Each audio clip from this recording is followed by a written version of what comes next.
Commander Jake Mitchell was sitting at his desk, sipping his morning coffee and reading reports from the Outer Rim stations. It was supposed to be a quiet Tuesday morning at Earth's Deep Space Monitoring Station Alpha.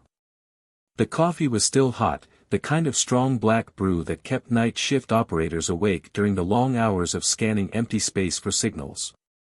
Then everything changed. The emergency frequency exploded with static, followed by a voice so filled with terror that Jake nearly dropped his mug. The transmission was weak, crackling through layers of interference, but the words were clear enough to freeze his blood. "This is Ambassador Veltar of Ketheri Prime. We are under attack.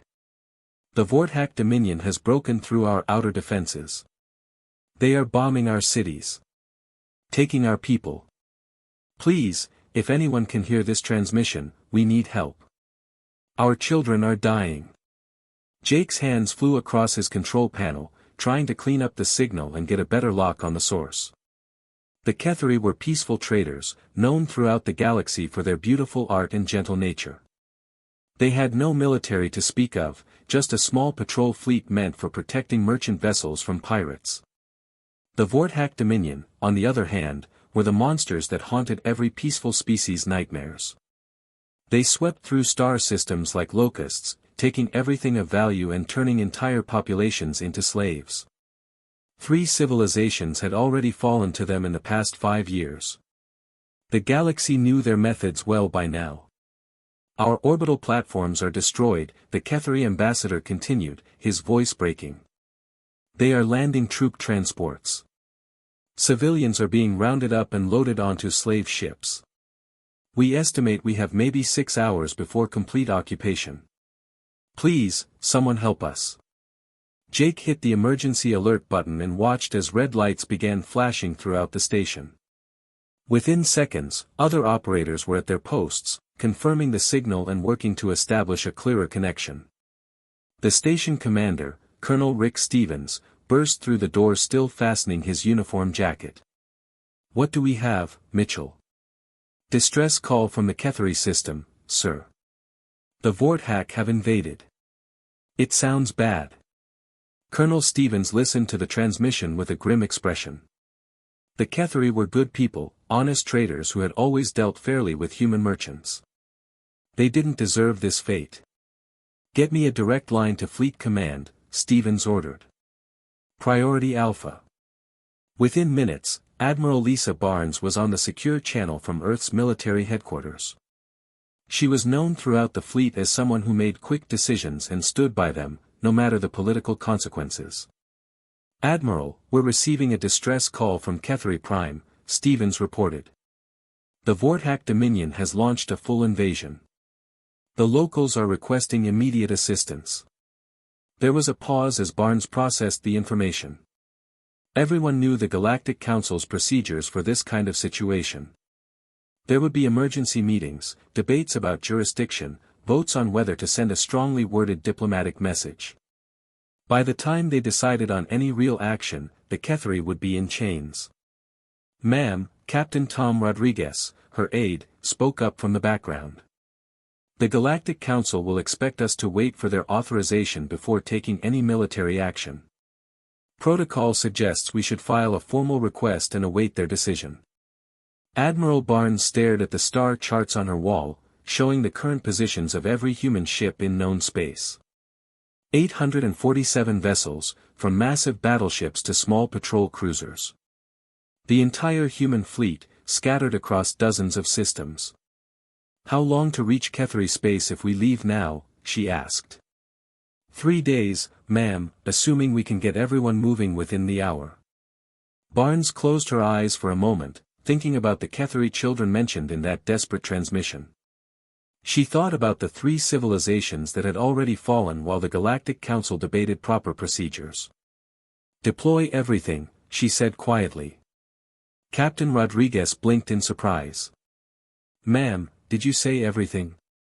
"Every ship, every crew, every marine. I want our entire fleet moving toward Ketheri space in 1 hour. Send the recall orders now." "Sir, that's our entire fleet," Rodriguez protested. "It will leave Earth's outer colonies completely undefended." The council will have our heads. Admiral Barnes turned to face him, her expression hard as steel. Exactly. The Ketheri called for help, and help is what they're going to get. The galaxy is about to learn something important about humans. Across human space, the recall orders went out on emergency frequencies. Captains cut short shore leave, pulled crews back from exploration missions, and abandoned routine patrols. This wasn't just a military deployment, it was humanity making a statement. The other species in the galaxy called humans Deathworlders, because they came from Earth, a planet so dangerous that most aliens couldn't survive there for more than a few hours. What they didn't understand was that growing up on a world full of predators, natural disasters, and deadly weather had made humans into something unique. When innocents called for help, humans didn't form committees or debate proper procedures. They came running, with everything they had. The human fleet stretched across hyperspace like a steel river, 847 ships moving as one toward the Ketheri system. 3 days of travel time meant 3 days to prepare for what everyone knew would be a brutal fight. Aboard the flagship Vengeance, Marine Colonel Beth Carter stood before a room packed with 200 of her best soldiers. These weren't fresh recruits but seasoned fighters who had seen action on a dozen different worlds. The briefing room was thick with tension as holographic displays showed the latest intelligence from Ketheri Prime. "Listen up, Marines," Carter began, her voice carrying clearly through the room. "What we're walking into isn't pretty. The Vorthak don't just conquer worlds, they strip them bare. Every man, woman, and child gets processed for the slave markets. They've been doing this for 50 years, and they're good at it." She pulled up images from previous Vorthak invasions. The Marines studied them silently, their faces hardening as they saw the systematic destruction, the processing camps, the cargo ships loaded with terrified civilians. "Intel suggests they've already loaded half the Ketheri population onto transport ships," Carter continued. "That means millions of people sitting in holding cells, waiting to be shipped across the galaxy and sold like cattle. Our job is to make sure those ships never leave the system." Private First Class Tyler Brooks raised his hand. "Ma'am, what about the Galactic Council? Aren't they sending help?" Carter's expression darkened. "The Council is still debating whether to send a diplomatic protest. By the time they finish their meetings, every Ketheri will be in chains or dead." Down in the ship's engineering sections, Staff Sergeant Mike Johnson was making final adjustments to weapon systems that would give most alien species nightmares. Human military technology had evolved differently from the rest of the galaxy. While other species focused on precision and efficiency, humans built their weapons to be devastating. The railguns lining the Vengeance's hull could punch holes through starship armor at incredible distances. The missile systems carried warheads designed to crack open asteroids. Even the smaller defensive weapons were built to human standards, which meant they could probably destroy most alien ships single-handedly. "Johnson, how are those targeting systems looking?" asked Chief Engineer Patricia Wells, reviewing power distribution charts. "Running at 110% efficiency, Chief," Johnson replied, wiping grease from his hands. "These Vorthak ships won't know what hit them. Their shields are designed to stop energy weapons, not kinetic rounds moving at a significant fraction of light speed." Johnson had served on patrol duty along the Rim worlds for 5 years. He'd seen what the Vorthak left behind after their raids. Entire planets stripped of resources, populations vanished, ecosystems destroyed.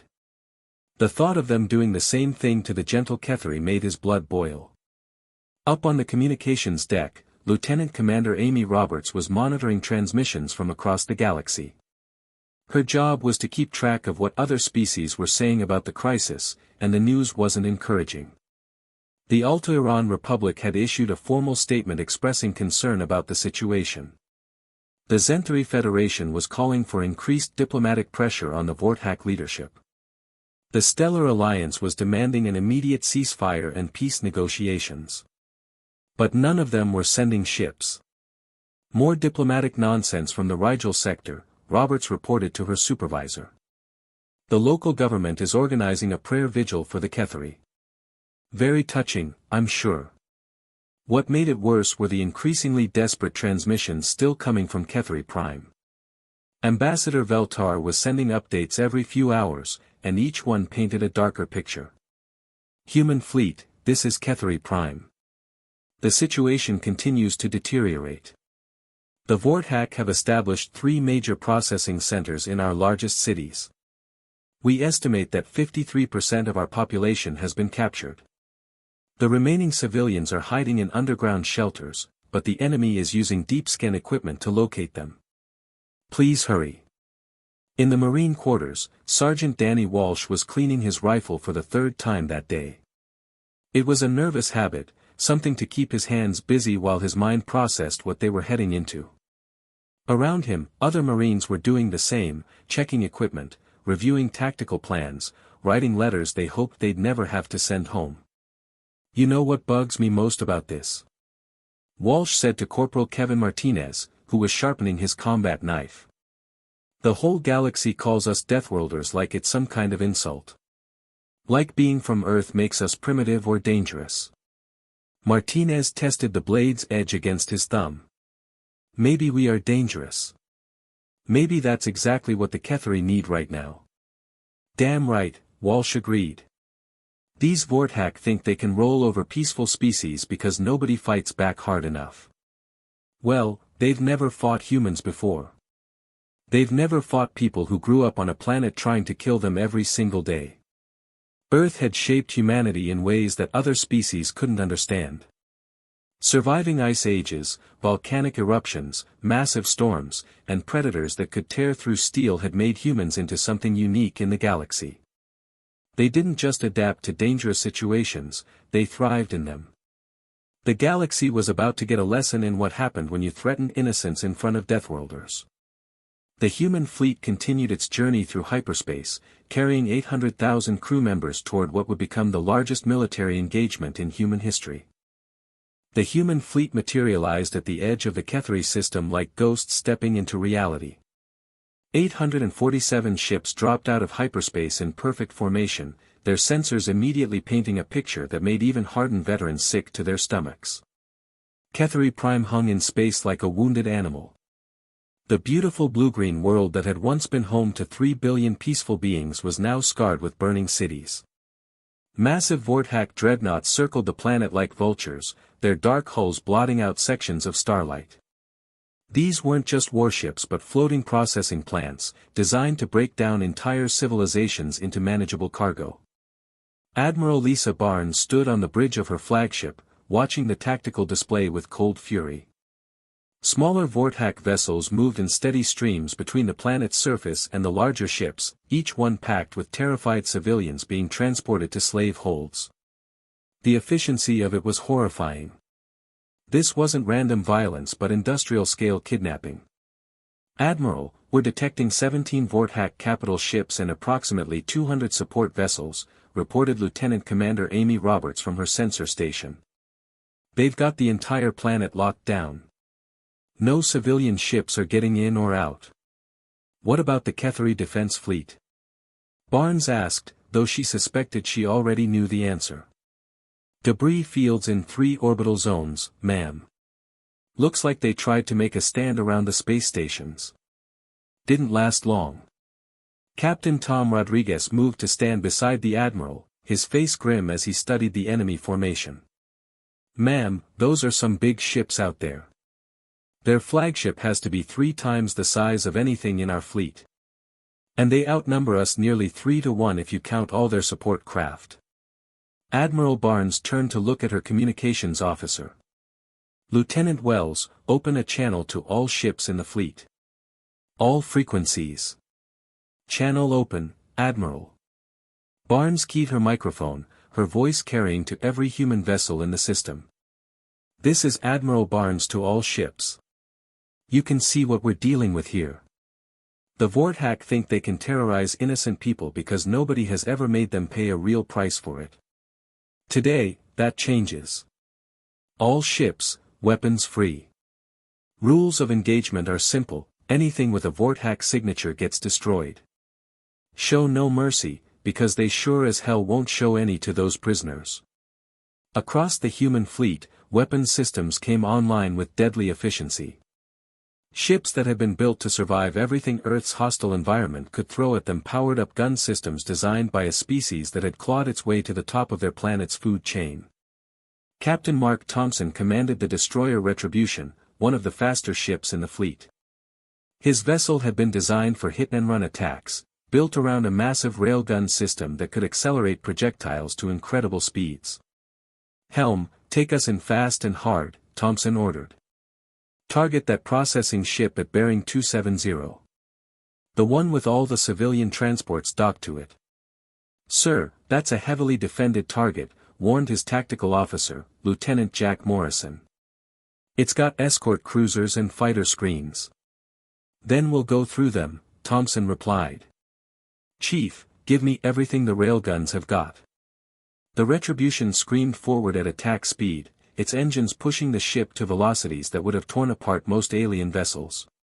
The Vorthack defenders turned to meet this new threat, but they had never faced human military doctrine before. Most galactic species fought wars like chess matches, carefully planned moves with minimal casualties. Humans fought like they were still hunting mammoth on the African plains, with overwhelming aggression and absolutely no regard for their own safety. Thompson's railgun fired its first salvo at maximum range. The tungsten projectiles, accelerated to nearly 10% of light speed, hit the leading Vorthack cruiser before its crew even realized they were under attack. The alien ship's shields, designed to deflect energy weapons, offered no protection against solid matter moving that fast. The cruiser simply disintegrated, spreading debris across several kilometers of space. "Direct hit on Target 1, Morrison reported. "Target destroyed. Moving to Target 2. Across the battle zone, similar scenes were playing out as the human fleet tore into the Vorthack formation.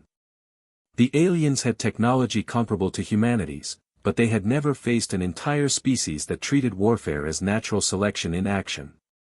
Commander Patricia Wells, leading a squadron of heavy cruisers, watched her missile volleys overwhelm Vorthack point defenses through sheer volume of fire. "They're trying to retreat to a defensive formation around their flagship," she reported over the battle net. "Permission to pursue?" "Granted," came Admiral Barnes' immediate response. "Don't let them regroup." The battle became a running fight as Vorthack ships tried to escape the human assault. But human vessels had been built for long-range patrol missions in the emptiness between stars. They had the endurance and speed to run down anything that tried to flee. Captain Rodriguez, monitoring the tactical display from the flagship's bridge, watched in amazement as human ships systematically dismantled a force that should have outnumbered and outgunned them. "Admiral, we're getting panic signals from multiple Vorthack vessels. They're trying to surrender." Barnes' expression didn't change. "Tell them to release all prisoners first. Then we'll consider it." Within 20 minutes of first contact, half the Vorthack fleet was destroyed or disabled. The survivors, including most of their capital ships, broke formation and fled toward the system's edge, abandoning their ground forces and leaving behind dozens of transport ships packed with Ketheri civilians. The Battle of Ketheri Prime was over before most of the prisoners even realized rescue had arrived.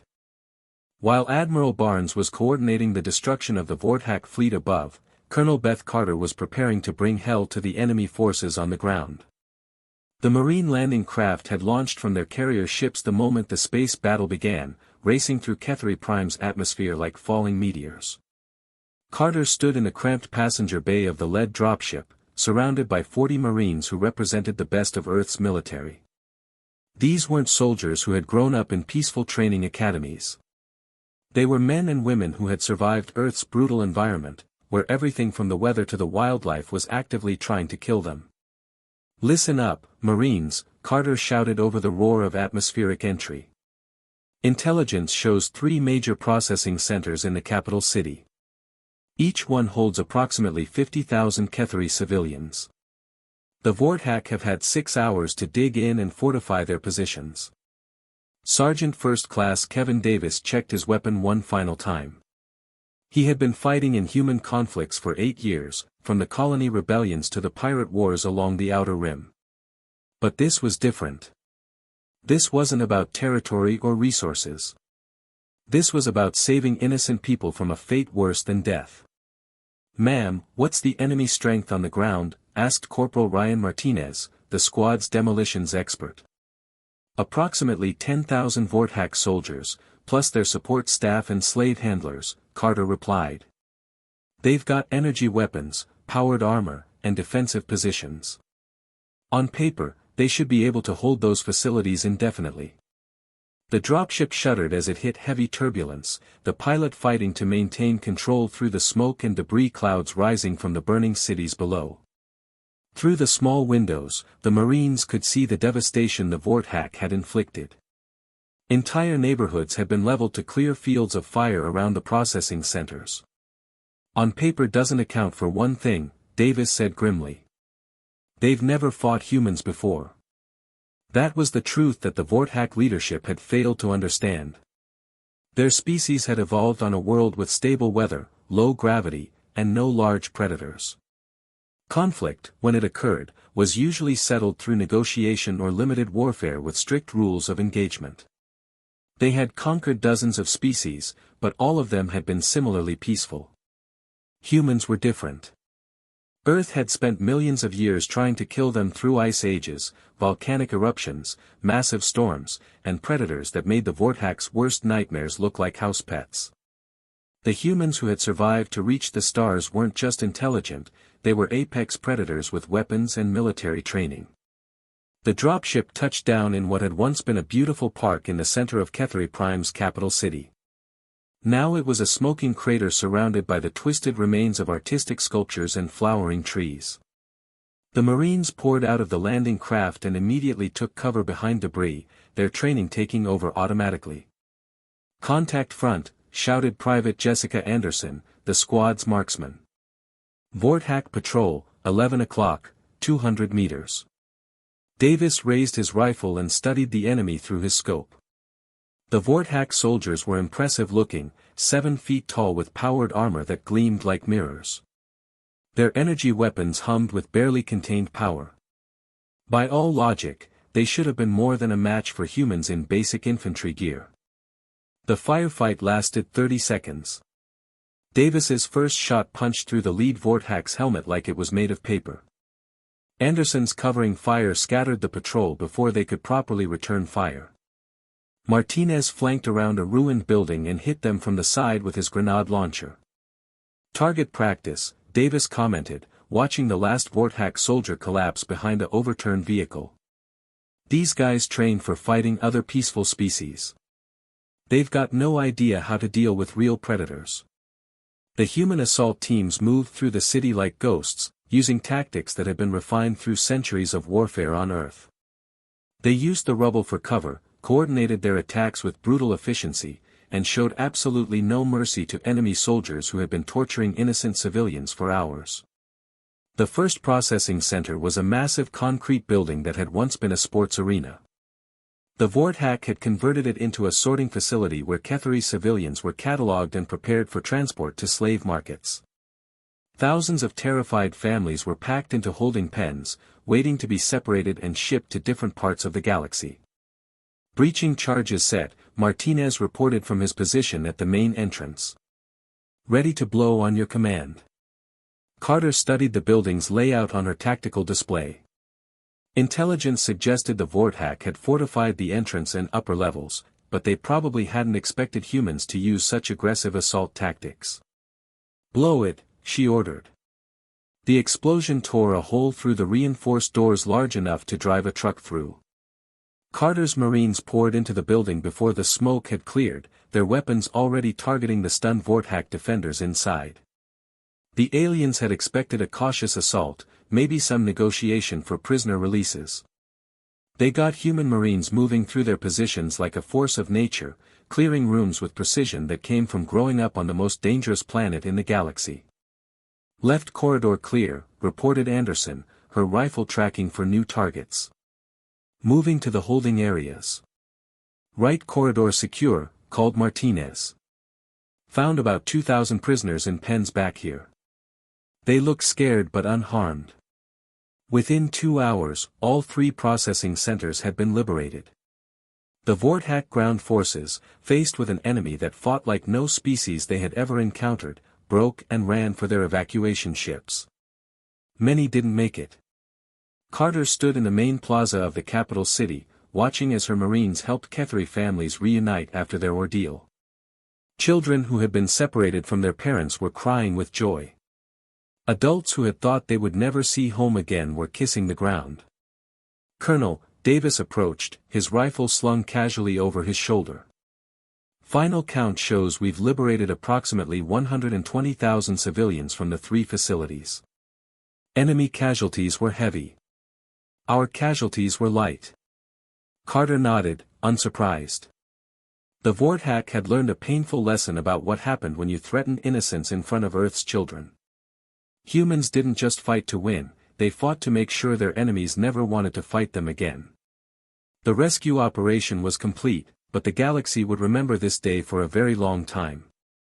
The smoking ruins of what had been processing centers now echoed with sounds of celebration instead of screams.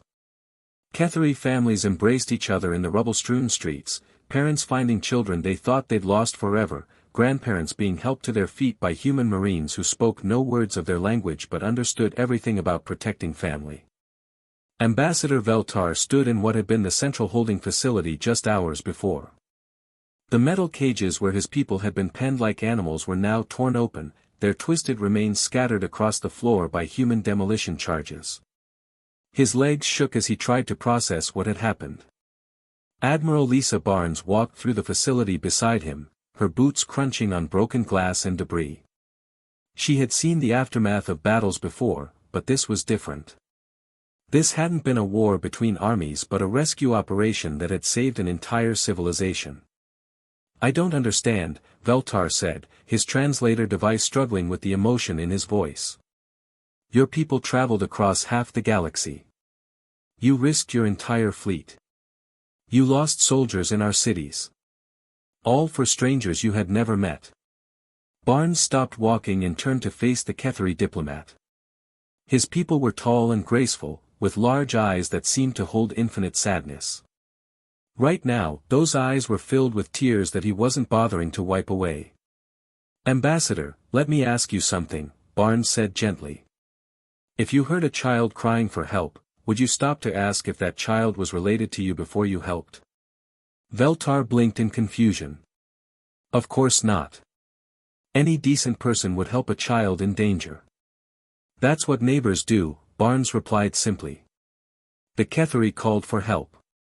We heard you. We came." The simplicity of the statement seemed to overwhelm the diplomat. In Ketheri culture, actions were carefully weighed against consequences, costs measured against benefits. The idea that an entire species would risk everything for strangers without expecting anything in return was almost impossible for him to comprehend. Meanwhile, across the galaxy, the Galactic Council was learning about the human response in the most embarrassing way possible. The emergency session that had been called to discuss the Ketheri crisis was still debating whether to send a strongly worded letter to the Vorthak leadership when the news arrived. Council Representative Thyma of the Centauri Republic was in the middle of explaining why military intervention required careful consideration when her aide rushed onto the chamber floor with a data pad. "Representative," the aide whispered urgently. "We're getting reports that the Ketheri crisis is over." Thyma paused mid-sentence. "Over? What do you mean, over?" "The humans, ma'am. They deployed their entire fleet. The Vorthak forces have been destroyed or driven off. The planet is liberated." A stunned silence fell over the council chambers. For 6 hours, representatives from 50 different species had been debating proper diplomatic protocols while an entire civilization faced extinction. The humans had simply acted. "How long did the operation take?" asked Council Speaker Zentun, his voice barely above a whisper. "Approximately 8 hours from arrival to complete liberation, sir." What should have been a months-long siege, possibly requiring the combined efforts of multiple galactic powers, had been resolved in a single day by one species acting alone. The political implications were staggering. Back on Ketheri Prime, Captain Tom Rodriguez found Admiral Barnes standing on the observation deck of a human medical ship that had been converted into a field hospital. Through the transparent walls, they could see human doctors and medics working alongside Kethri healers to treat the wounded and traumatized.